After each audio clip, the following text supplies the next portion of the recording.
U.S. and Israeli media indicate that Vance will meet with Israeli Prime Minister Benjamin Netanyahu along with Trump's special envoy Steve Witkoff and advisor Jared Kushner, who are also in Israel. Vance's visit is expected to focus on moving to phase 2 of Trump's 20-point plan. Israeli media reports also mention that Vance will visit a humanitarian center in the Gaza Strip and will meet with families of hostages.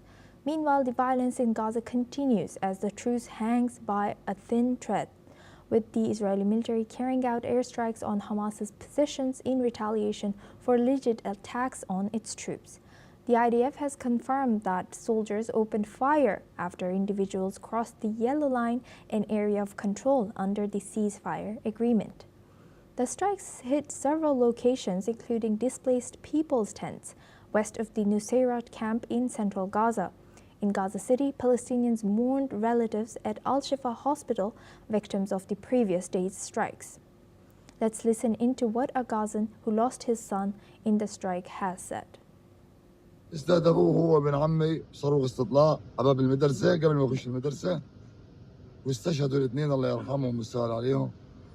حتى في محاولة روحنا نجيب الشهداء تعرضنا لأربع صواريخ من الكواد بأثناء انتشالنا لجثث الشهداء. وإيش تتوقع يعني من عدو مجرم عدو ظالم العالم كله ملتف عليه وبأيد فيه، وإحنا شعب مضطهد مظلوم مجروح.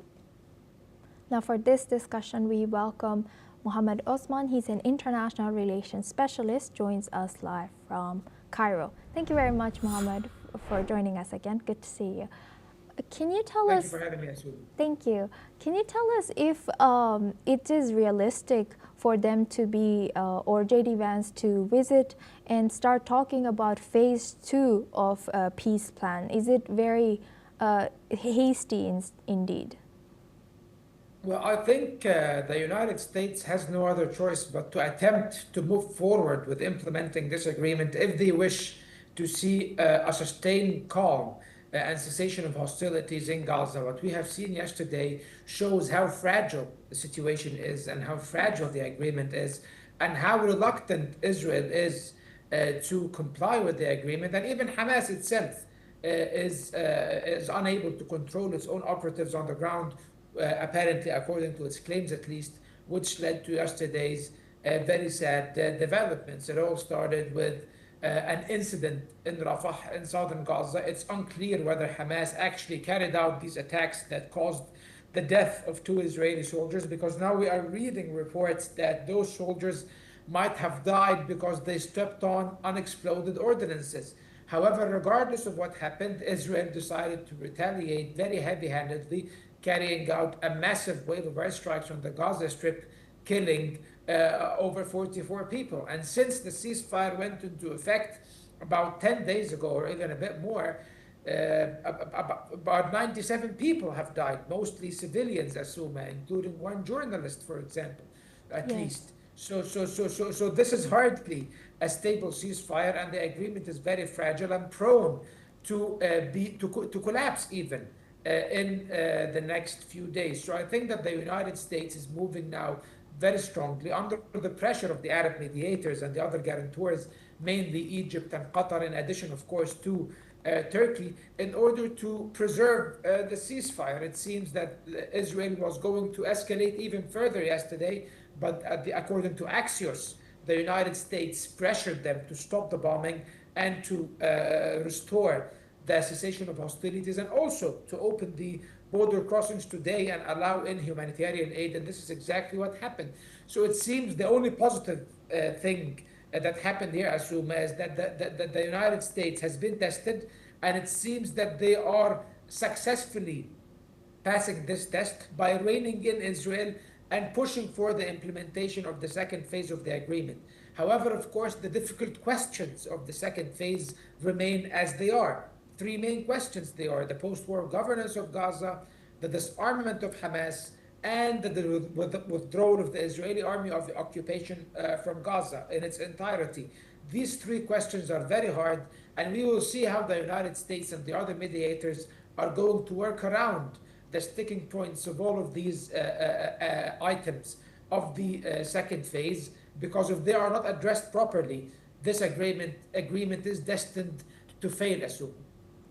Right. And um, going back to this news, Mohammed, how might this U.S. support for Israel, particularly through this high-profile visits, that that's not only J.D. Vance, but other high-profile visits also from United States. How does it affect America's standing in the Middle East and its credibility as a neutral mediator, if we can call that neutral?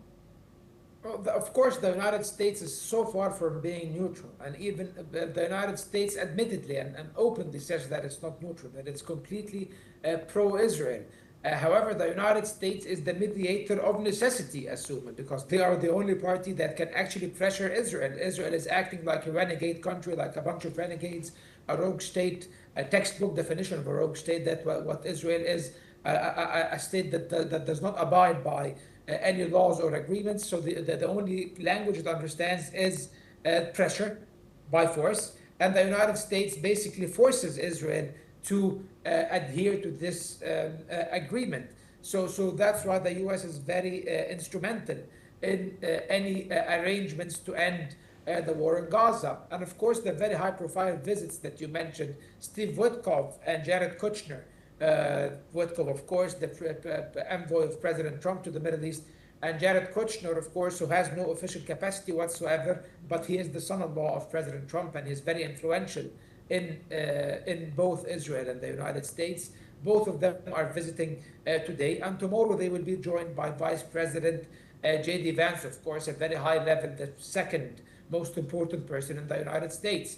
And the three officials together are supposed to push Israel and discuss with Israel the details of phase 2 and how to move forward with implementing this agreement, and in order also to ensure that Israel will express some more good faith in order for this agreement to survive. Of course, reportedly also, Steve Witkoff might head to Egypt afterwards. In Egypt, Khalil al-Hayya, the head of Hamas's political bureau, did arrive in Egypt yesterday, and it is rumored that he will meet with Steve Witkoff here in Egypt under, of course, the auspices of Egyptian officials, so that more discussions can take place with regards to the implementation of the second phase. So the only indication we see from all of this, Asuma, is that it seems the United States so far is serious and committed about the application of this agreement, and this for once makes me a bit optimistic, unlike previous instances on your screen.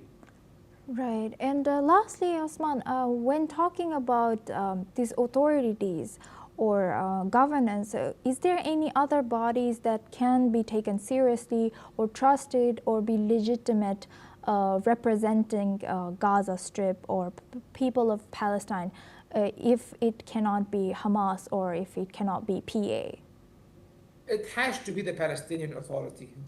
Any other propositions are just ludicrous, because the Palestinian Authority is the sole legitimate representative of the Palestinian people, and it is recognized by 159 countries as the legitimate government of the state of Palestine, which is recognized by 159 countries and is a non-member state of an observer state in the United Nations, and enjoys the membership of specialized UN agencies and the International Criminal Court and the Arab League and the Islamic Cooperation Organization. So it is a state under occupation, whether Israel likes it or not, and whether the United States likes it or not, and they are ruled by the Palestinian Authority. So the propositions that are being made right now is that there will be a transitional authority, a technocratic government of some sort under the name of the Communal Support Committee that should administer Gaza. Hamas should hand over power to this committee. And of course, this committee, even though it will be composed of independent technocrats, their reference point will be the Palestinian Authority, meaning that they will be under the umbrella of the Palestinian Authority, and eventually they should turn over the control of the Gaza Strip in a few years to the Palestinian Authority after the Palestinian Authority carries out the necessary reforms. And even the police forces that are being trained in Egypt and Jordan to be deployed in Gaza are police forces of the Palestinian Authority. So there is no question that the Palestinian Authority should be the governing Palestinian body after Hamas relinquishes power. Hamas's continued governance of Gaza is unacceptable. They have taken Gaza to the abyss and brought upon Gaza this vile war launched by the Israelis. And of course, it is completely unacceptable to have any sort of Israeli security control or international trusteeship over the Gaza Strip, because this basically violates the territorial integrity of the state of Palestine. And the Gaza Strip is an integral part of the state of Palestine, which is recognized internationally as the West Bank, East Jerusalem,